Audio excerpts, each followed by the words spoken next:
காலையில் 5 மணிக்கு கால் பண்ணி வாடா கோயிலுக்கு போன சொல்லி ஃப்ரெண்ட்ஸ் கூப்பிட்டாங்க. நானும் கிளம்பி வந்துட்டாங்க. எந்த இடம்னு கூட கேட்கல. அதுக்கு முன்னாடி நம்ம சேனல் சப்ஸ்கிரைப் பண்ணிட்டு பெல் பட்டனை கிளிக் பண்ணுங்க. கடைசி வரைக்கும் இந்த வீடியோ பாருங்க. ஸோ நானும் எந்த இடம் கேட்கும்போது சிறுவாபுரி அப்படின்னு சொன்னாங்க. பார்க்கவே கிராமம் மாதிரி இருந்துச்சு. எங்கடா சென்னை தாண்டி வண்டிங்கன்னு பார்த்தீங்கன்னா இல்லைங்க, சிறுவாபுரி போகிற வழியில தான் இப்படி இருக்குங்க லொக்கேஷன். சூப்பராக இருந்தது. ஸோ நாங்கள் ஃப்ரெண்ட்ஸ் 4 பேர் தாங்க வந்திருந்தோம். நாங்கள் வந்தது சண்டே அப்படின்றனால உள்ளே போக போக கூட்டம் ஜாஸ்தியாகிட்டே இருந்ததுங்க. ஸோ கிராமம் மாதிரி இருந்தது. அப்புறம் பார்க்கிங்க்கு இடம் கிடச்சிது. நாங்கள் உள்ளே போய் பைக் விட்டுட்டோம். நீ எதுக்கு பாக்குற? நான் பாக்கல. நானு கோயில்ல வந்து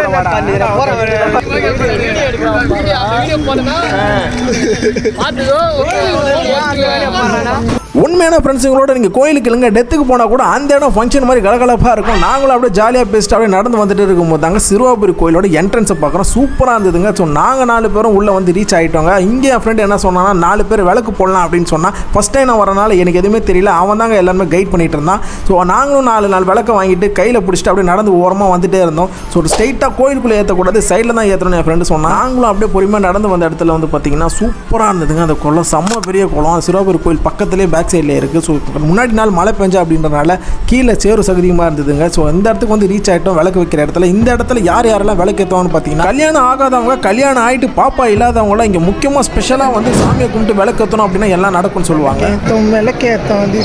அப்படியே விளக்கு ஏற்றிட்டு உள்ளே போனோம். செம கூட்டமாக இருந்தது.